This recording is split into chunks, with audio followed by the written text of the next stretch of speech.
susunod na mga henerasyon na magiging botante na rin sa 2028. My best friend, King George, ito ang mensahe ko para sa'yo. Sundin mo ang batas. Kapag sinunod niya ang dalawang bagay na ito sa 2028, ay magkakaroon tayo ng reasonable confidence na may iaangat ang kredibilidad at integridad ng ating eleksyon. Ang gusto po natin ay sure na hindi madadaya ang susunod na eleksyon na 2028. Ang tanging paraan lamang para makontra natin yung daya ay If impeachment is the people's mechanism, what's the risk when it can be blocked before it ever enters the system?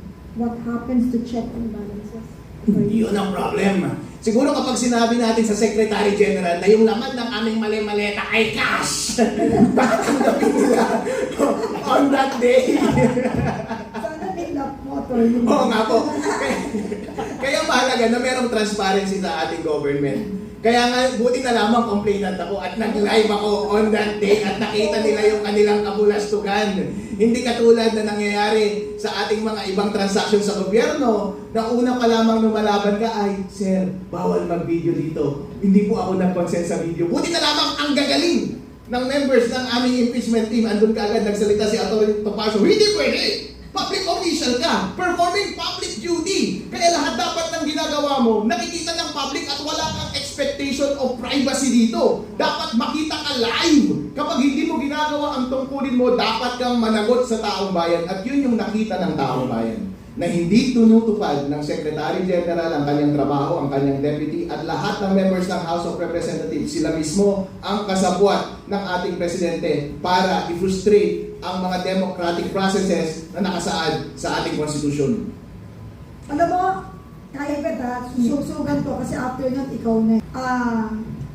If impeachment is the people's mechanism, what's the risk when it can be blocked? Sinabi ko kanina, nasagot mo, eto ngayon.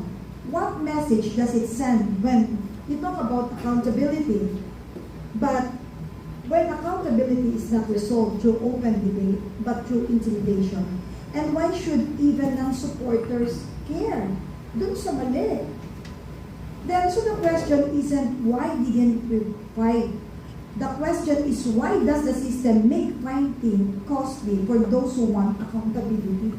Because we have a devil for a president, a tyrant. Kapag hindi niya sinasagot o sinusunod ang damdamin ng taong bayan, isa lang ang ibig sabihin niyan. Inuuna niya ang kanyang sarili, pinoprotektahan niya ang kanyang sarili to the detriment of the public. Kanya mismong tinatalikuran ang kanyang obligasyon sa konstitusyon. Kapag hindi niya na pinagbibigyan na umandar ang maayos ang mga democratic mechanisms ng ating konstitusyon, panahon na mara mas lalo siyang matanggal sa kanyang pwesto dahil hindi niya na sinusunod ang mandato ng taong bayan. Ito, mas dangerous ito para sa kanya. Bakit? Kapag sinusunod natin yung intra-constitutional process of impeachment para siya ay managot, at yun pa ay tinakwart niya, ini-style niya, pinofrustrate niya, ano na lamang alternative ang iniiwan niya para sa taong bayan? Pinipilit mo ba ang buong Pilipinas na magrevolusyon laban sa iyo? Yun ba ang sinasuggest mo, sir? Huwag niyo kami i-push! Ang init ng umaga ngayon. Sobrang mainit. Mataas ang sikat. At ramdam ko rin ang gusto ng ating mga constituents. Galing ako sa probinsya. Ilocano ako. Mga maiitim tayong lahat. Hindi natin pwedeng itanggihan. Ramdam natin ang gusto ng taong bayan. Gusto nila na mapatigil ng korupsyon sa ating bansa at mapanagot ang ulo ng korupsyon na si BBM. Kaya dapat lamang na ipagpatuloy natin ang laban at parati tayong sumang-ayon at sumama sa damdamin ng bawat Pilipino hanggang makamit natin ang totoong kalayaan dito sa ating bansa. Kapeni,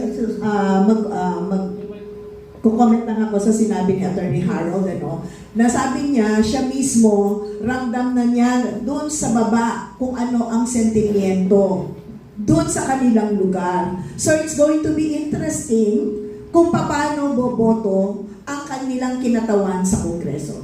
Tama po, Atty. Harold, no?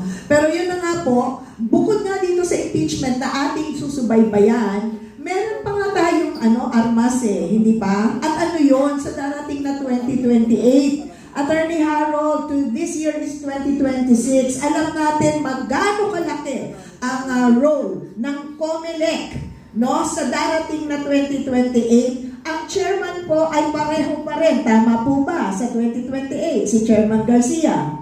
Tama po. At sa nang nakaraang taon, alam ko po, naging malakas ang inyong loob para i-call out ang COMELEC dahil po dito sa sistema ng ating automated machine, no? Counting machines, pati yung sistema ng ating pagboboto. Darating na po ang 2028, Attorney Harold, 2.5 years down the road. Ano ho ang maipapayo po ninyo sa ating mga nakikinig na mga magiging botante at mga susunod na mga henerasyon na magiging botante na rin sa 2028? My best friend, King George, ito ang mensahe ko para sa iyo. Sundin mo ang batas. Nasa Omnibus Election Code na once mapili ang ating automated election system na ipakita mo ang buong sistema including ang source code sa taong bayan, major political parties and groups. Ginawa niya ba yan noong 2025? Hindi.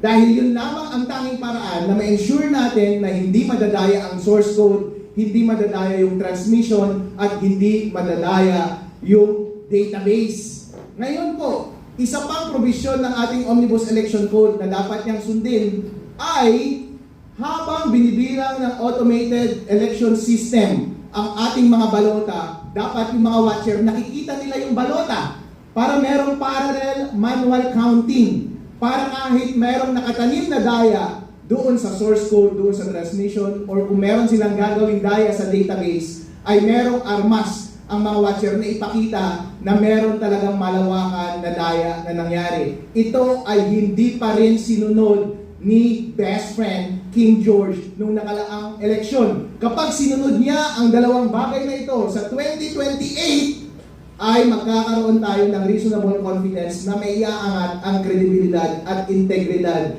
ng ating eleksyon. Pero kung ayaw pa rin gawin yan ni Chairman George Garcia, dapat i-impeach na rin natin siya. Susunod natin yung i-impeach si Chairman George Garcia.